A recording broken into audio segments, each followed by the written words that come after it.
Gente que convence. Você já teve a desagradável sensação de ser subestimado? Já fez ótimos trabalhos, mas não obteve o devido reconhecimento? Essas situações são mais comuns do que se imagina, pois frequentemente você precisa convencer alguém de algo. Portanto, é fundamental identificar e utilizar as características de sua personalidade que possam aumentar sua autoconfiança, bem como aplicar técnicas para aprimorar seu poder de persuasão. Não basta ter talento para ser bem-sucedido. Se a sua mensagem não for impactante, as pessoas não prestarão atenção. Neste microbook, você acompanhará métodos práticos que potencializarão a sua capacidade de convencimento. Pronto para melhorar os seus resultados pessoais e profissionais? Vamos nessa! Autoconhecimento. Uma das principais características da pessoa com ótimo poder de convencimento é o autoconhecimento. Quem se conhece bem avalia rapidamente as oportunidades e consegue se posicionar com eficiência em diferentes situações. Eficiência significa priorizar o que tem grande chance de êxito e descartar rapidamente casos em que não tem aptidão para fazer bem feito. Características das pessoas com autoconhecimento são: conhecer seus pontos fortes, conhecer seus pontos limitantes, procurar ambientes em que possa atuar com poucos filtros, ser autoconfiante, convencer com mais facilidade. Lembrando que para convencer, você precisa estar convencido. Leva enorme vantagem quem conhece bem suas aptidões e seus pontos limitantes. Um bom persuasor sabe que não adianta aceitar atribuições que não domina, pois perderá credibilidade e, com isso, seu poder de convencimento. Qual é o seu potencial de convencimento? Muita gente se pergunta: será que levo jeito para tocar violão, ser chefe, lidar com artesanato, persuadir meu cônjuge a parar de fumar, falar outro idioma, dar palestras, jogar basquete, ter meu próprio negócio, ser funcionário público, trabalhar em casa? Que tal trocarmos a expressão levo jeito por tenho potencial? Seu potencial de convencimento será uma medida importante para definir até onde poderá chegar, mas não garante bons resultados se você não aprender a utilizá-lo ao máximo. Portanto, ter bom potencial de convencimento facilita bastante, mas não é garantia de bom desempenho. Por outro lado, ter baixo potencial de convencimento exigirá muita disciplina e estudo para chegar a bons resultados. Estrutura e acabamento. A personalidade é como um prédio. A estrutura é estável, mas o acabamento muda quantas vezes o morador quiser. Ou seja, você não pode mudar o prédio de lugar, mas pode modificar a pintura, o piso, a decoração, os encanamentos, o isolamento acústico, os eletrodomésticos e até transformar um quarto em uma sala. Portanto, é pouco provável que um adulto tímido transforme-se em extrovertido, pois isso faz parte da estrutura de seu prédio personalidade. Não obstante, essa pessoa pode mudar o acabamento de sua personalidade prédio ao aprender a falar em público, expressar-se com mais clareza e até participar de alguns eventos sociais, sem deixar de ser, na essência, uma pessoa introvertida e reservada a maior parte do tempo. Veja alguns exemplos sobre comportamentos estruturais e sugestões para melhorar o seu acabamento. Ser dominante, cuidar para não amedrontar as pessoas. Ser obediente, aprender a impor-se em algumas situações. Ser extrovertido, aperfeiçoar sua capacidade de escutar.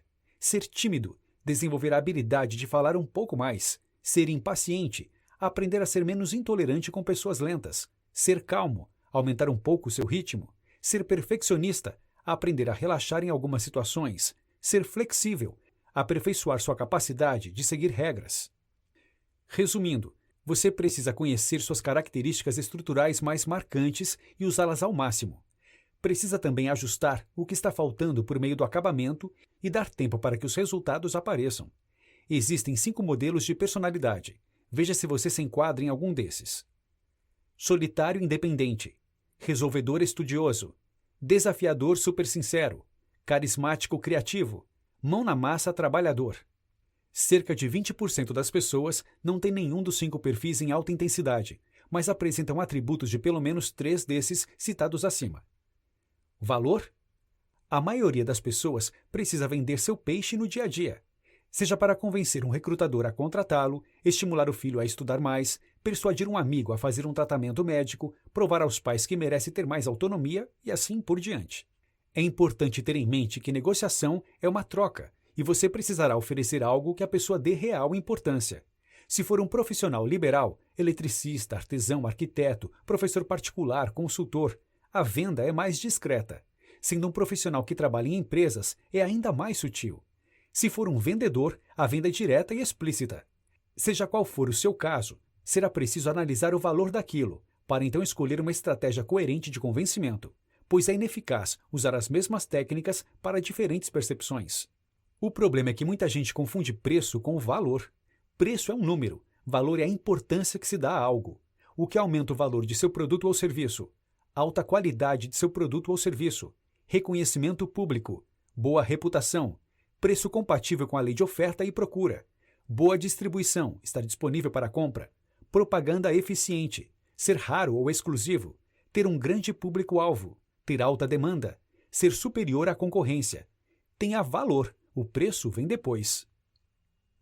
Assuma seu perfil de convencimento. Qual é o seu nicho? Provavelmente você já se deu conta de que para se tornar gente que convence precisará, antes de tudo, melhorar seu potencial de convencimento fazendo pequenos ajustes de conduta, a começar pelas situações menos difíceis. Assumir seu perfil de convencimento, ele é estrutural, mudará pouco e, por isso, você precisará utilizar com máxima intensidade seus pontos fortes, 80% do tempo, e minimizar seus pontos fracos, 20% do tempo. Aumentar, dentro do possível e de seu alcance, o potencial de valor de seus produtos e serviços. Melhorar no que for factível seu desempenho atual. Desses 4 itens, o que você pode aproveitar mais rapidamente é o item 2, o perfil de convencimento. Qual o seu perfil de convencimento? Solitários são mais concentrados, resolvedores gostam de criar soluções, desafiadores são autoconfiantes, carismáticos. Desafiadores são autoconfiantes, carismáticos são bons de relacionamento e quem é mão na massa impõe respeito pelo exemplo. Ter um perfil predominante mostra uma direção, um caminho a ser seguido para melhor convencer as pessoas. O problema é que muita gente, em vez de aprimorar e usufruir os pontos fortes de seu perfil, prefere mudá-lo e acaba se frustrando, pois não usa o próprio modelo e também não consegue construir outro. Se você tiver um perfil tímido, pode se adaptar bem a várias funções, e essa pode ser sua marca pessoal, desde que entregue resultados relevantes. Apenas tome cuidado para não ficar com a fama de quebra-galho. Muitos podem perguntar, qual a diferença entre o flexível e o quebra-galho? O quebra-galho faz um pouco de tudo, mas não se destaca em nada. O flexível produtivo tem uma especialidade, uma função principal, uma profissão na qual é muito competente, mas se adapta quando necessário a mais atividades. Um jogador de futebol quebra-galho joga como zagueiro, lateral, volante, atacante até como goleiro. Ou seja, não tem uma marca, uma posição na qual se destaca. Um jogador flexível tem uma posição principal, lateral direito, por exemplo, mas também pode atuar como armador em algumas situações de jogo. Por isso, encontre um nicho, um lugar, uma profissão, um emprego que valorize alguém flexível, mas procure criar a marca de alguém com jogo de cintura e super competente. Perseverança versus perda de tempo. A dúvida de muitos é: como saber se devo insistir em algo ou desistir e começar de novo? Precisamos ser persistentes, dedicados, comprometidos e pacientes quando temos um bom processo em andamento. Isso vale para um relacionamento afetivo, aplicações financeiras, estudo, emprego, carreira e amizades. Uma boa carreira costuma demorar pelo menos 10 anos para dar resultados consistentes. Mesmo um bom relacionamento afetivo demanda tolerância com as diferenças alheias e precisa ser construído aos poucos. Não se consegue um ótimo emprego sem merecimento e, quando conquistado, precisa de manutenção diária para gerar bons frutos no futuro. No entanto, também há o outro lado da moeda. Quantas vezes insistimos em apostas erradas para tentar recuperar o prejuízo? Por teimosia, medo de ficar sem nada, ou vergonha de admitir o erro, às vezes mantemos posições equivocadas para tentar reverter uma tomada de decisão infeliz. Continuar investindo tempo, dinheiro e energia em situações das quais deveríamos desistir. Não existe carreira perfeita, pois sempre haverá dificuldades, fases ruins, decisões equivocadas e gente desagradável. Mas também haverá fases ótimas, boas decisões, gente interessante e resultados positivos. Faz parte do jogo conviver com altos e baixos. Só tome cuidado com excesso de indecisão. É ruim ficar dividido por um tempo prolongado, pois a dúvida paralisa, trava a tomada de decisões e prejudica os resultados. Logo, não fique em cima do muro. Siga em frente com sua carreira e melhore um pouco a cada dia, ou desenvolva um plano B para começar uma nova carreira, mais próxima de seus ideais. Características versus benefícios. Imagine que você entre em uma loja e pergunta sobre um laptop com bonito design e o vendedor descreve da seguinte forma: É uma máquina equipada com processador Intel Core i5 Dual Core de 1,5 GHz, Turbo Boost de até 2,5 GHz, 3 MB de caixa L3 compartilhado, 256 GB de armazenamento em flash com PCIe, 8 GB de memória LPDDR3, 1600 MHz integrada. Entendeu alguma coisa? Provavelmente você teve dificuldade, pois o vendedor falou apenas sobre as características do produto, que são aspectos puramente técnicos, muitas vezes incompreensíveis aos leigos. Os benefícios são as soluções, as vantagens que o produto ou serviço proporciona a quem o utiliza. Devemos transformar características em benefícios para convencer melhor. Exemplos: um sabonete líquido. Característica: fórmula com 2% de triclosano. Benefício: nosso produto permite um efeito antisséptico de 99% contra bactérias, pois tem o dobro da concentração do princípio ativo triclosano dos outros produtos. Isso proporcionará uma proteção extra sempre que utilizá-lo. Uma profissional liberal. Característica: sou muito resiliente. Benefício: tenho alta tolerância a frustrações e por isso quase nunca me desmotivo ou me abalo com a pressão dos resultados. Portanto, você precisará traduzir as características de seu produto ou serviço para transformá-las em benefícios. É isso que as pessoas querem e precisam. Descubra o que as pessoas desejam. Analisemos esses 5 motivadores. Eles resumem brevemente o que as pessoas desejam: obter lucros, evitar perdas, evitar dor, satisfação pessoal, aprovação social. Para melhorar ainda mais o impacto dos benefícios, é preciso saber o principal motivador de seu interlocutor. A complexidade do assunto aumenta quando a pessoa tem esses 5 motivadores em média intensidade, ou seja, quando quer um pouco de tudo. Significa que poderá, no mesmo dia, comprar um carro para obter lucros, para revender em algumas semanas, um seguro para evitar perdas, um serviço de valet em um shopping para evitar dor, não se incomodar procurando vaga no estacionamento lotado, uma raquete de tênis para sentir prazer e uma roupa para obter aprovação social em uma festa no fim de semana. Também podem ocorrer mudanças em função do contexto. Exemplos: um indivíduo cuja motivação estrutural é a aprovação social, mas ao perder o emprego sua motivação muda.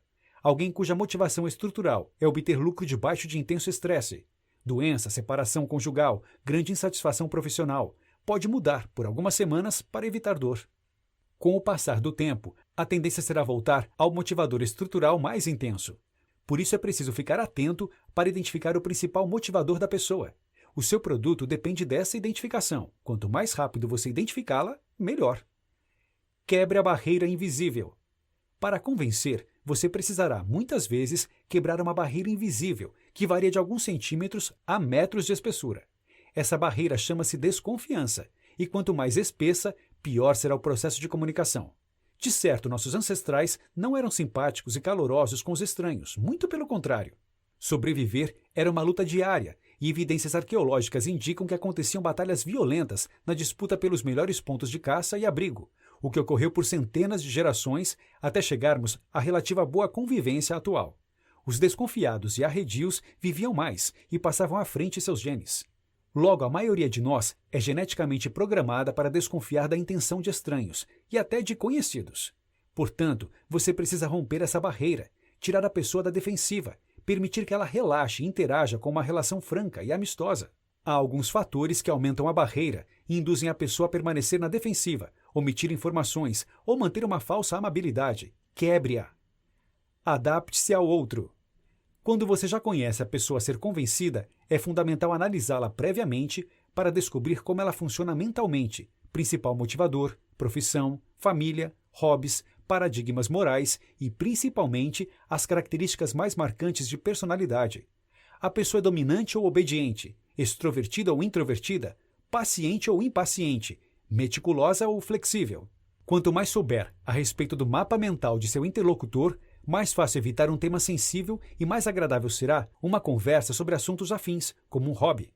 Quando você não conhece nada sobre a pessoa, como no caso de um cliente que acaba de entrar em sua loja, a melhor estratégia será perguntar bastante e prestar atenção tanto nas respostas como nas manifestações não verbais.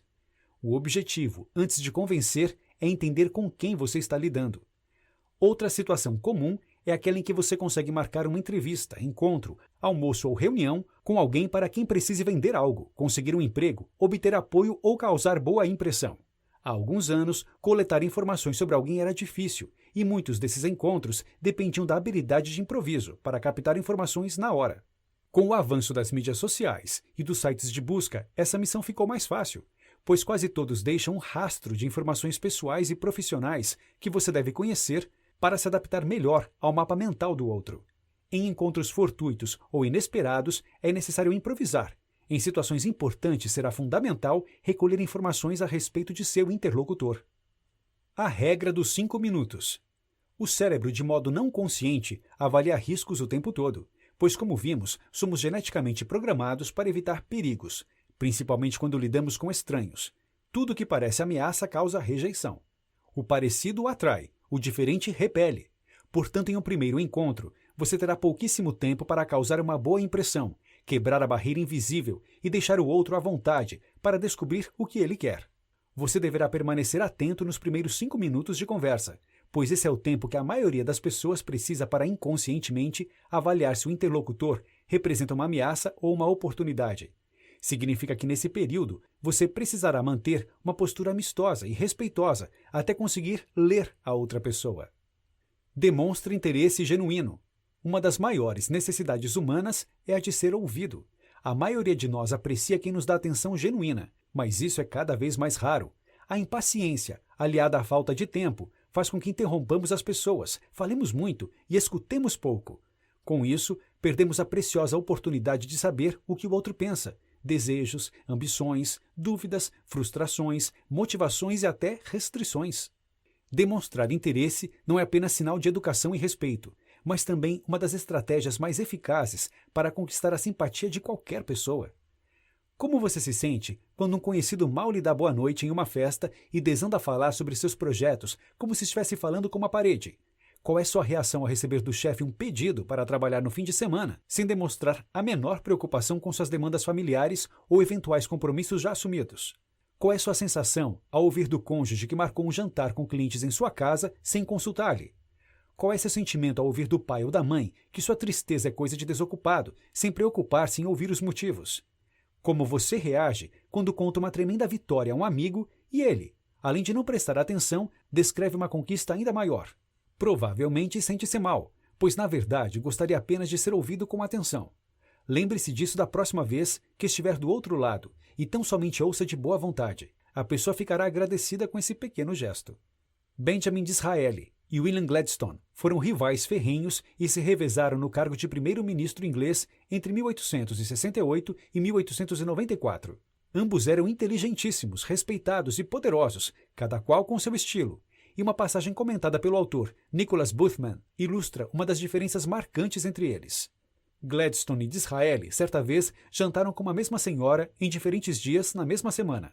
Uma pessoa que estava no local percebeu a coincidência e perguntou a essa senhora qual sua impressão sobre os dois e ela respondeu: "Depois de jantar com o Sr. Gladstone, concluí que ele era a pessoa mais inteligente em toda a Inglaterra. Após o jantar com o Sr. Disraeli, percebi que eu era a pessoa mais inteligente da Inglaterra." Intelectualmente brilhantes, os dois usaram diferentes abordagens para impressioná-la. Gladstone exibiu sua erudição e Disraeli preferiu direcionar a conversa aos atributos intelectuais de sua interlocutora. Como vimos, há várias formas de convencer alguém, e provavelmente a mais eficiente é aquela em que você reconhece as reais qualidades do outro, em especial se seus atributos forem notoriamente maiores que os dele. Nesse caso, sua postura ensejará gratidão, e a pessoa sentirá necessidade de retribuir esse gesto. Entretanto, cuidado! Elogios falsos ou exagerados soam como manipulação e deixam a pessoa na defensiva, aumentando a barreira invisível. O convencimento é muito mais eficaz quando o outro tem uma dívida moral com você, ou seja, sente-se grato. Quando isso ocorre, a pessoa fica mais propensa a aceitar sua proposta ou, no mínimo, fica mais flexível. É desagradável precisar pedir algo a alguém com quem convivemos há meses sem nunca trocarmos uma palavra antes, como um colega de trabalho. É ruim pedir um favor a um vizinho que mal cumprimentamos. É chato depender de uma pessoa que tivemos oportunidade de ajudar e não ajudamos. É péssimo recusar por comodismo algo que pode ser feito com pouco esforço. Em todas essas situações, perdemos a oportunidade de fazer o bem e de conquistar créditos. Outra forma de demonstrar interesse pelo outro é fazer, pelo menos no início da conversa, mais perguntas do que afirmações. Perguntas indicam respeito, consideração e preocupação com a opinião do outro. Gere curiosidade a seu respeito. Não custa voltar ao assunto. Em situações do dia a dia e com quem você tem intimidade, o processo de convencimento é mais simples. Basta utilizar o que sabe sobre a pessoa para atingir seu objetivo. Veja os exemplos. Se uma mulher quer convencer o marido a almoçar na casa dos pais, basta propor o que ele aprecia para motivá-lo a ir sem reclamar. Meu pai fará uma picanha do jeito que você gosta. Ou, meu irmão comprou a cerveja artesanal que você elogiou. Se alguém precisar da ajuda de um colega para interpretar uma tabela, basta propor uma troca. Você poderia me ajudar com esta tabela complicada? Não demora mais do que 10 minutos e eu fico lhe devendo um favor. Entretanto, situações complexas e desafiadoras, como vender um imóvel, convencer um investidor a colocar dinheiro em um projeto, participar de uma dinâmica de grupo ou pedir algo difícil a pessoas que você nunca viu antes, requerem boa parte do arsenal que vimos até o momento. Agora que você diferenciou as características de benefícios, identificou o principal motivador de compra, conseguiu quebrar a barreira, adaptou-se ao mapa mental do outro e demonstrou interesse por suas necessidades, chegou a hora de deixar seu interlocutor curioso a seu respeito. Muita gente, por excesso de confiança, passa por cima dessa etapa e comete o erro de falar demais a respeito de si. Essa atitude pode parecer arrogante e estragar o clima positivo criado até ali. Preciso aproveitar a brecha e falar tudo de uma vez. Outro erro comum é ir direto para a proposta. Já que ele me deu abertura, vou direto para o orçamento. Todo esse esforço para correr um risco tão grande não vale a pena. A sugestão é: controle sua ansiedade, dê informações resumidas e deixe o outro desejar mais dados a seu respeito ou do que você tem a oferecer. Lembre-se de que nas fases anteriores, você tomou todo o cuidado para manter o foco em seu interlocutor para deixá-lo à vontade em sua presença. A partir de agora, ele estará interessado em saber mais detalhes a seu respeito. Aprenda a gerar curiosidade, não seja afoito. Apresente seu rastro. Em alguns casos, seu interlocutor ficará à vontade rapidamente. Em outros, demorará um pouco mais. A deixa será quando ele disser: já conversamos bastante sobre mim, fale um pouco sobre você. Ou, como você chegou até aqui? Ou, qual é sua história de vida? Ou, qual é sua formação? Ou, qual é sua experiência profissional? Eis a grande chance de falar a seu respeito, principalmente porque o outro pediu. Entretanto, cuidado para não cair na tentação de falar de produtos ou serviços antes de falar de si, pois o foco ficaria na parte técnica, na execução ou simplesmente no preço. A confiança, em primeiro lugar, precisa ser em você. Mais à frente, haverá muito mais espaço para falar de sua proposta. Por isso, seja breve e impactante. Quanto tempo dura um comercial no horário nobre na TV? 30 segundos. Nesse curtíssimo período, a propaganda precisará fisgá-lo para desejar o produto ou, no mínimo, deixá-lo curioso para buscar mais informações. Sua propaganda pessoal inicial deveria seguir o mesmo princípio, usar no máximo 30 segundos para causar uma ótima primeira impressão. Se o outro ficar curioso ou interessado, dirá: interessante, fale mais sobre. E então você irá se aprofundando aos poucos e usando mais tempo. Ferramentas que fazem a diferença. Chegou a hora de você receber uma caixa de ferramentas com técnicas utilizáveis em quaisquer situações. Elas complementarão ou reforçarão o conteúdo visto até aqui. Algumas ferramentas você provavelmente já usa, como comprove o que diz ou demonstre humildade. Outras, como use o bom humor, podem ser mais difíceis para quem é muito sério, mas estarão lá, no fundo da caixa, esperando uma oportunidade para ser utilizada. A principal regra é: valorize ao máximo o que você tem, mas não invente. Você trabalhou duro para conseguir a atenção de seu interlocutor e não pode colocar tudo a perder mentindo ou exagerando. Logo, não encare a sequência proposta como algo rígido, tipo os passos obrigatórios do convencimento, mas sim pontos que você precisa conhecer para testar como funcionam em sua realidade. Eles darão ótimos resultados, principalmente os que forem compatíveis com sua personalidade e seus valores. Seguem as ferramentas. Aproveite seu perfil de convencimento. Fale sobre sua vida, conhecimentos e experiências. Demonstre confiança, assuma responsabilidade. Abra espaço para ser questionado. Use o bom humor. Demonstre humildade, mas evite o coitadismo. Explique como resolverá os problemas e necessidades do outro. Ofereça valor, não preço. Ofereça uma amostra grátis. Lembre-se, o não você já tem. Seja positivo, mas treine bastante. Há dois grandes modelos de aprendizado, baseados em dois tipos de memória, a explícita e a implícita. A memória explícita é formada por todas as nossas lembranças conscientes, que começam desde a infância até o presente momento. A memória implícita contém um registro inconsciente, como sentimentos, emoções, inclinações, medos e talentos inatos. O conhecimento explícito permite que você descreva em detalhes um automóvel. O implícito possibilita que você dirija esse automóvel de forma quase automática. Estima-se que mais de 90% de nossas tomadas de decisões sejam baseadas na memória implícita. São aquelas várias coisas que fazemos automaticamente, sem parar para analisar, e que em grande parte comandam nossas vidas. Tudo aquilo que nos esforçamos para aprender conscientemente tem relação com o conhecimento explícito, que com dedicação pode se transformar em implícito. No começo será difícil se controlar e o seu velho eu, a memória implícita antiga, tentará tomar conta e voltar ao passado. Portanto, insista. O tempo joga a seu favor e a tendência será melhorar devagar e sempre. Treine as técnicas, conheça-se, não se acomode e busque aperfeiçoar seus conhecimentos para torná-los implícitos. Ao praticar andar de patins uma vez por mês, você demorará alguns anos para dominar a técnica. Se treinar 10 minutos por dia, provavelmente obterá um desempenho razoável em poucas semanas e dominará os movimentos em alguns meses. Com as técnicas de convencimento se dá o mesmo, e quanto mais treinar, mais seguro e confiante ficará. Seus resultados melhorarão com consistência e até o cérebro mais resistente começará a registrar as vantagens de utilizar os novos aprendizados, que apesar do esforço inicial, facilitarão sua vida. Esperamos que este microbook o auxilie a melhorar suas habilidades de persuasão e que você consiga se tornar cada vez mais gente que convence. Dica do 12 minutos. Gostou do microbook? Recomendamos para você o vídeo Como a Neurociência pode contribuir na gestão de pessoas, no qual o autor, Eduardo Ferraz, reflete sobre algumas descobertas úteis da neurociência para comandar equipes. Não se esqueça também de acessar o seu site, Gente que Convence.